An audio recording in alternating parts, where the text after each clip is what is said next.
Hello everyone, आप सभी का स्वागत है हमारे अपने यूट्यूब चैनल उड़ान में। आज हम यहाँ हमारे स्पेक्ट्रम के फर्स्ट चैप्टर में जिन 5 यूरोपीय वासियों का वर्णन किया गया है उनमें से 2 अंतिम बचे हुए हैं, फ्रांसीसी और डेनिस। उनके बारे में आज चर्चा करने वाले हैं। हमने अपने पिछले वीडियो में यहाँ पर पुर्तगाली, डच और अंग्रेज़ों के बारे में विस्तार से जाना था, किस प्रकार वे भारत में आए थे और उनका विस्तार, और साथ में धीरे धीरे किस प्रकार उनका पतन होने लगता है। अब हम यहाँ पर बात करेंगे अपने चौथे और 5वें यूरोपीय वासियों के बारे में, जिसमें से यहाँ पर जो है डुप्ले की भूमिका और साथ में डेनिस का प्रभाव देखने को मिलेगा। तो यहाँ पर देखा जाए तो भारत में फ्रांसीसियों का आगमन और उनका उदय और साथ में उनका पतन को लेकर के हम यहाँ पे पढ़ने वाले हैं, और साथ में यहाँ पर देखेंगे कि किस प्रकार डेनिस जैसी यहाँ पर अन्य व्यापारी भी आए थे, परंतु उनका ज़्यादा यहाँ पर भारत में प्रभाव नहीं रहा था।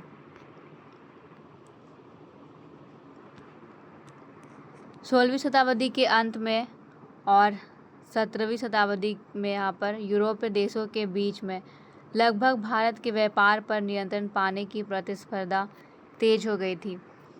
इसमें सबसे पहले पुर्तगाली आए, फिर उनके बाद डच, धीरे धीरे अंग्रेज़ों का भारत में प्रवेश हुआ और इन तीनों फ्रांसीसी भारत में पहुँचे। लेकिन देखने को यहाँ मिला था कि किस प्रकार इनका उद्देश्य केवल व्यापार नहीं था, धीरे धीरे उनमें राजनीतिक सत्ता स्थापित होने की भावना जागृत हुई और अंत में अंग्रेज़ों ने उन्हें पराजित करके भारत में अपना प्रभुत्व स्थापित कर लिया था। चौथे यहाँ पर व्यापारी में फ्रांसीसी ईस्ट इंडिया कंपनी आती है, जिसकी स्थापना 1664 ईस्वी में हुई थी, फ्रांस के राजा लुई 14वें के शासनकाल में। उनके वित्त मंत्री जीन बैप्टिस्ट कोलबर्ट ने यहाँ पर फ्रांसीसी ईस्ट इंडिया कंपनी की स्थापना की थी। आखिर में यहाँ पर फ्रांस के इन कंपनियों का उद्देश्य क्या था? उनका उद्देश्य था भारत और पूर्वी देशों के साथ में व्यापार करना, मसालों, रेशम, सूती वस्त्र, नील और अन्य कुछ बहुमूल्य वस्तुओं का व्यापार करना इनका यहाँ पर व्यापारिक वस्तुओं में शामिल था। अंग्रेज और डचों को व्यापारिक चुनौती देना भी इनका उद्देश्य था। वे चाहते थे कि भारत में आने के बाद इन बड़ी शक्तियों से लड़े और अपना व्यापारिक जो यहाँ पर विस्तार है उसे बढ़ाए। एशिया में फ्रांस का साम्राज्य स्थापित करना इनका दूसरा बड़ा उद्देश्य था। तो भारत में फ्रांसीसियों का आगमन अगर देखा जाए तो केवल एक स्थानों पर नहीं हुआ था, लगभग के भारत के अनेक क्षेत्रों में अपनी फैक्ट्रियों को स्थापित की थी, जिसमें सबसे पहले आता है सूरत। सूरत इनका पहला व्यापारिक केंद्र था। मुग़ल सम्राट से व्यापार की अनुमति मिली। पश्चिमी भारत में व्यापार का महत्वपूर्ण बंदरगाह सूरत में माना जाता है। मसूलीपट्टनम, जहाँ पर उन्होंने देखा कि उनकी जो यहाँ पर दक्षिण भारत के व्यापार का प्रमुख केंद्र स्थापित था। फिर उन्होंने पौंडीचेरी में भी अपना नियंत्रण स्थापित करने के लिए फैक्ट्रियों का यहाँ पे और अपना केंद्र यहाँ पर स्थापित किया। 1764 में फ्रांस के नियंत्रण में पौंडीचेरी भी आ गया। जल्द ही ये भारत और फ्रांसीसियों का मुख्यालय बन गया। प्रशासनिक और सैन्य गतिविधियों का केंद्र यहाँ पर पौंडीचेरी को माना जाने लगा था। फिर इन्होंने अपना चंद्रनगर पर भी अपनी फैक्ट्रियों को स्थापित की थी। पूर्वी भारत का सबसे महत्वपूर्ण फ्रांसीसी व्यापारिक केंद्र चंद्रनगर माना जाता है। उसके बाद फिर माहे केरल के मालाबार तट पर स्थित था, जहाँ काली मिर्च और मसालों के व्यापार का प्रमुख केंद्र माना जाता है। कराईकल भी इनका यहाँ पर एक व्यापारिक महत्वपूर्ण स्थान था दक्षिण भारत का। फिर यानम आंध्र प्रदेश में पूर्वी तट पर व्यापारिक केंद्र था। तो इस प्रकार इनके लगभग बहुत सारे व्यापारिक केंद्र स्थापित हुए थे। फ्रांसीसियों की व्यापारिक नीति अगर देखा जाए तो यहाँ पर इनकी भी जो यहाँ पर रणनीति थी वो केवल व्यापार तक सीमित नहीं थी। धीरे धीरे उन्होंने यहाँ पर भारत के शासकों से मित्रता करना शुरू कर दिया था। भारतीय राजनीति में हस्तक्षेप करना, अपनी सेना को यहाँ पर तैयार करना, भारतीय शासकों और सैन्य सहायता दे करके अपने प्रभाव को विस्तार करना, अंग्रेज़ों को भारत से बाहर निकालना, इन सारे चीज़ों में उन्होंने अपना प्रयास किया। सबसे पहले इसमें भूमिका आती है डुप्ले की। फ्रांसीसी इतिहास का सबसे महत्वपूर्ण व्यक्ति डुप्ले को माना जाता है। आखिर में ये महान व्यक्ति कौन है? 1742 में पांडिचेरी का गवर्नर बना था डुप्ले। अत्यंत महत्वाकांक्षी प्रशासक के रूप में इसे जाना जाता है। इनकी कुछ नीति थी, जैसे कि जब डुप्ले भारत में आए थे तो उन्होंने समझ लिया था कि यदि भारतीय राज्यों की राजनीति में हस्तक्षेप किया जाए तो व्यापार से कहीं अधिक लाभ प्राप्त हो सकता है। इसलिए उसने भारतीय राजाओं के उत्तराधिकार विवादों में हस्तक्षेप करना शुरू कर दिया, अपनी सेना को मजबूत करना, भारतीय सैनिकों की भर्ती करना और स्थानीय शासकों को सहायता दे करके अपने समर्थक शासक बनवाने का प्रयास यहाँ पर उन्होंने करना शुरू कर दिया था। डुप्ले की यहाँ पर जब भारत में प्रवेश होती है तो कर्नाटक के 3 बड़े युद्ध होते हैं, जिसमें सबसे बड़ा यहाँ पे कारण देखा जाए तो यूरोपीय कारण था। यूरोप में फ्रांस और इंग्लैंड लगातार युद्ध कर रहे थे और वो युद्ध भारत में भी आ पड़ा। इसी युद्ध का प्रभाव भारत में देखने को मिला जब दोनों महाशक्ति फिर से यहाँ पर लड़ने लगी। भारतीय कारकों में हैदराबाद के निजाम का उत्तराधिकार विवाद शुरू हो गया था। जैसे निजाम उल मुल्क जो है, उनके बाद उनके 2 बेटे यहाँ पे आए थे और उनके दोनों बेटों के बीच में यहाँ पर जो है उत्तराधिकार को लेकर के विवाद हुआ और इसका फ़ायदा फ्रांसीसी और अंग्रेज़ों ने उठाया। सेम इसी प्रकार हैदराबाद के जैसा ही कर्नाटक के नवाब का भी उत्तराधिकार विवाद यहाँ पर शुरू हो गया था और इसका भी प्रभाव देखने को मिला। अंग्रेज़ और फ्रांसीसी दोनों ने अपने अपने उम्मीदवारों का समर्थन किया और फिर यहाँ पर रणनीति चाल चली, जिसके कारण पहला कर्नाटक युद्ध यहाँ पे शुरू हो जाता है। इस युद्ध का अगर कारण देखा जाए तो वॉर ऑफ ऑस्ट्रियन यहाँ पे माना जाता है। इसमें कुछ प्रमुख घटनाएं भी थी, जैसे कि फ्रांसीसियों ने मद्रास पर कब्जा कर लिया था और अंग्रेज़ों को भारी नुकसान भी यहाँ पर देखने को मिला था। लेकिन ये युद्ध ज़्यादा देर तक नहीं चल पाया था। यहाँ पर एक्सला-सापेल की जो संधि है, इसके द्वारा ही यहाँ पर ये युद्ध जो है ये समाप्त हो गया और इसका परिणाम ये निकला कि मद्रास अंग्रेज़ों को वापस मिल गया और कोई निर्णायक विजय यहाँ पे नहीं हुई थी। धीरे धीरे द्वितीय कर्नाटक युद्ध शुरू हुआ। इसका कारण था हैदराबाद के उत्तराधिकार का विवाद, कर्नाटक के उत्तराधिकार का विवाद।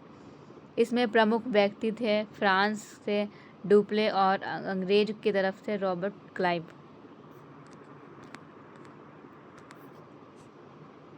सबसे महत्वपूर्ण घटना 1751 में रॉबर्ट क्लाइव द्वारा अकाड पर कब्जा किया गया था। यही युद्ध का निर्णायक मोड़ था, जहां डुप्ले को फ्रांस वापस बुला लिया गया और अंग्रेज का प्रभाव बढ़ गया। जैसे ही डुप्ले फ्रांस वापस जाते हैं, फ्रांसीसी शक्ति यहाँ पे कमज़ोर होने लगती है और यहाँ पर डुप्ले की वापसी के ही कारण फ्रांस का यहाँ पर लास्ट में पतन भी देखने को मिला था, क्योंकि इनके बाद जो यहाँ पे दूसरे जो फ्रांसीसी आए थे वे यहाँ पर अपना प्रभाव को नहीं, बल्कि यहाँ पे देखा जाए तो उन्होंने और यहाँ ज़्यादा फ्रांसीसियों को उत्पीड़न किया और उनके पतन में अपना योगदान दिया था। तृतीय कर्नाटक युद्ध, इसे यूरोप का यहाँ पर 7 ईयर्स वॉर माना जाता है। सबसे महत्वपूर्ण युद्ध के रूप में इसे देखा गया था। वांडीवास का युद्ध होता है 1760 के दशक में। लगभग यहाँ पर अंग्रेज सेनापति सर एयरकूड और फ्रांसीसी सेनापति काउंट डी लाली के बीच में यहाँ पर युद्ध होता है और इस युद्ध का परिणाम ये हुआ कि इसमें अंग्रेज़ों की विजय होती है और फ्रांसीसी सेना पूरी तरीके से कमज़ोर हो जाती है और धीरे धीरे भारत पर फ्रांसीसियों का साम्राज्य अब अपने समाप्ति की ओर बढ़ने लगा था। पेरिस की संधि के साथ में यहाँ पर पांडिचेरी, माहे कैरेकल, यानम और चंदनगर फ्रांस से वापस यहाँ पर जो है देखा गया कि उसे मिल गया, लेकिन केवल व्यापार की अनुमति उसे मिली। किले बनाने की अनुमति यहाँ पर फ्रांस को नहीं दिया गया था। सेना रखने पर प्रतिबंध लगाया गया और राजनीतिक गतिविधियों पर भी रोक लगा दिया गया था। परिणाम ये निकला कि भारत में अंग्रेजों का राजनीतिक प्रभुत्व स्थापित हो गया। अब ये सवाल उठता है कि जिस प्रकार फ्रांसीसी भारत में व्यापार करने के लिए आई थी, तो फिर धीरे धीरे ये अपनी इन व्यापारिक जो रणनीति थी उसमें असफल कैसे होते हैं। इसका पहला बड़ा कारण है फ्रांसीसी सरकार का कम सहयोग। अंग्रेजी कंपनियों को ब्रिटिश सरकार का पूरा सहयोग मिला हुआ था, पूरा समर्थन प्राप्त था। लेकिन अगर दूसरी तरफ देखा जाए फ्रांसीसियों को, तो फ्रांसीसी कंपनी को अपने यहाँ पर सरकार से सीमित सहायता मिली हुई थी और ये अपने सरकार के दबाव में काम करती थी। ब्रिटिश सैनिक किसी प्रकार का कोई भी दबाव नहीं सहती थी। वे अपने कार्यों में पूरे तरीके से स्वतंत्र थे और यही उनका विजय का कारण बनता है। नौसैनिक कमजोरी। ब्रिटिश नौसेना अधिक शक्तिशाली थी, जिससे समुद्री मार्गों पर अंग्रेज़ों का नियंत्रण यहाँ पर बना रहा था। लेकिन यहाँ पर फ्रांसीसियों की जो यहाँ पे नौसेना शक्ति थी ये कमज़ोर थी और साथ में इनकी जो है सरकार के द्वारा शोषण भी की जाती थी। वेतन भी यहाँ पे सही मात्रा में नहीं मिल पाता था। तो फ्रांसीसी सैनिक अपने सरकार से यहाँ पर जो है नाराज़ थी और वे अपने कार्यों को उतने लगन के साथ नहीं करती थी जितना कि ब्रिटिश नागरिक करते थे और ब्रिटिश सैनिक करते थे। आर्थिक कमजोरी।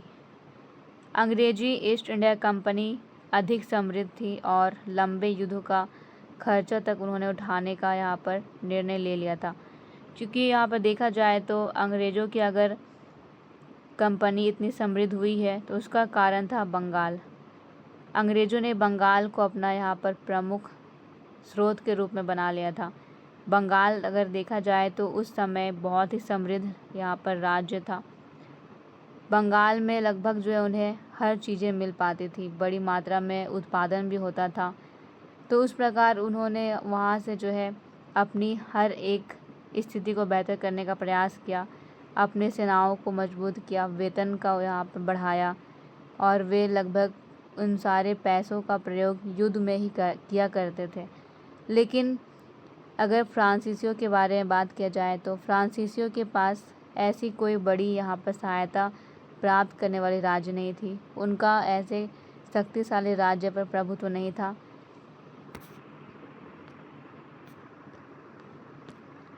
नेतृत्व की समस्या।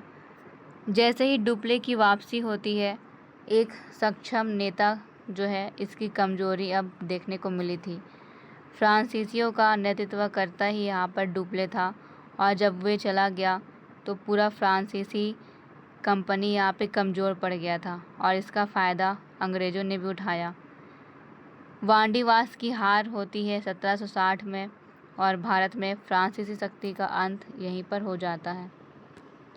जैसे ही फ्रांसीसी शक्ति यानी कि चौथी व्यापारी का यहाँ पर अंत होता है, फिर आते हैं डेनिस का अगर देखा जाए भारत में आगमन, तो ये लगभग अंतिम यूरोपीय व्यापारी थे जो 5वें नंबर पर भारत में आए थे। इनका मुख्य उद्देश्य था भारत के साथ व्यापार करना, लेकिन वे पुर्तगाली, डच, अंग्रेज और फ्रांसीसियों की तरह भारत में बड़ा राजनीतिक या फिर व्यापारिक साम्राज्य स्थापित करना नहीं चाहते थे। उनका उद्देश्य सिर्फ और सिर्फ व्यापार था। डेनिश ईस्ट इंडिया कंपनी की स्थापना 1616 ईस्वी में यहाँ पे की गई थी, डेनिश ईस्ट इंडिया कंपनी के नाम से। इनका उद्देश्य था भारत और दक्षिण पूर्व एशिया के साथ में लाभदायक व्यापार करना। डेनिशों ने दक्षिण भारत में अपना पहला प्रमुख केंद्र स्थापित किया। त्रानकेम्बर यहाँ पर जो है इनका प्रमुख केंद्र के रूप में जाना जाता है। 1620 में यहाँ पर तंजावुर के नायक शासक से अनुमति लेकर के उन्होंने स्थापना किया था और ये उनका सबसे महत्वपूर्ण व्यापारिक केंद्र बन गया। यहाँ उन्होंने पोर्ट डेंसबर्ग की स्थापना यहाँ पे की थी। फिर से रामपुर। 1755 में बंगाल में अपना व्यापारिक केंद्र स्थापित किया। इसे यहाँ पे फेडरिक्स नागर भी कहा जाता है। डेनिस यहाँ पर व्यापार में किन किन वस्तुओं को यहाँ पर अपनी व्यापारिक वस्तु बनाए थे। यहाँ पर देखा जाए तो सूती वस्त्र, रेशम, मसाले, नील, हाथी के दांत, ये सारी चीज़ें आती थी। डेनिस सफल नहीं हो पाए। उनका अगर देखा जाए तो आर्थिक जो संसाधन था, इनकी कमी यहाँ पर देखने को मिली थी। ये जो डेनिस कंपनी थी ये छोटी थी और इनकी सेना भी कमज़ोर थी, इसलिए ये यहाँ पे सफल नहीं हो पाई। अंग्रेज और डचों से कड़ी प्रतिस्पर्धा भी इन्हें करना पड़ता और साथ में डेनमार्क सरकार का सीमित समर्थन भी इसके प्राप्त था। कंपनी का व्यापार लगातार घाटे में चल रहा था। भारत में डेनिस की अंत का सबसे बड़ा कारण होता है उनका जो यहाँ पे व्यापारिक नीति था। वे केवल व्यापार के उद्देश्य से ही आए थे। अपनी यहाँ पे भारत में सत्ता को स्थापित करना इनका उद्देश्य नहीं था, इसलिए उन्होंने यहाँ पर उतना ध्यान नहीं दिया और लगभग बहुत कम समय में वापस चले गए। 1845 में डेनमार्क ने भारत में अपने सभी व्यापारिक केंद्र अंग्रेज़ों को बेच दिया और इसके बाद भारत में डेनिस शासन समाप्त हो गया। तो यहाँ पे देखा जाए तो हमारे यहाँ पर पुर्तगाली, डच, अंग्रेज, फ्रांसीसी और यहाँ पे डेनिस, तो ये 5 बड़े जो यूरोपीय वासी थे, इनका आज यहाँ पर जो है पूरा विस्तार से हम लोगों ने चर्चा कर लिया है। हमारी ये वीडियो की 4th पार्ट है। लगभग 1, 2 और 3 में हम लोगों ने यहाँ पर बारी बारी से सारे यूरोपीय वासियों के बारे में विस्तार से चर्चा किया है। तो ये अगर देखा जाए तो जो हमारा यहाँ पर यूरोपियों का आगमन होता है भारत में, तो उसके बाद जो है भारत की यहाँ पर स्थिति में किस प्रकार परिवर्तन हुआ था और फिर धीरे धीरे ये कैसे यहाँ की व्यापारिक गतिविधियों पर अपना यहाँ पर निर्माण किया था, ये सारी चीज़ों को हम लोगों ने देखा था। इनकी कहाँ कहाँ पे कंपनी की स्थापना हुई थी और किस प्रकार इन्होंने यहाँ पर युद्ध किया और किस प्रकार यहाँ के शासकों को पेंशन भोगी बनाया, तो उन सारे चीज़ों के बारे में हम लोगों ने यहाँ पे देखा। तो इसके आगे की अब जो भी यहाँ पे जैसे कि MCQs, तो अब हम लोग अपने नेक्स्ट वीडियो में इस चैप्टर से UPSC ने कितने क्वेश्चन पूछे हैं और कितने संभावित यहाँ पे क्वेश्चन बनेंगे, तो वो हम अपने नेक्स्ट वीडियो में यहाँ पे देखेंगे। कुछ यहाँ पर अपने से यहाँ पे हम लोग सॉल्व भी करेंगे ऐसे क्वेश्चन जो संभावित है, जो आ सकते हैं एग्ज़ाम में। तो इसी प्रकार थैंक यू। आप हमारे चैनल को लाइक, सब्सक्राइब कर सकते हैं ताकि आपको यहाँ पर जितनी भी वीडियो है वो सारी मिल पाए। Thank you.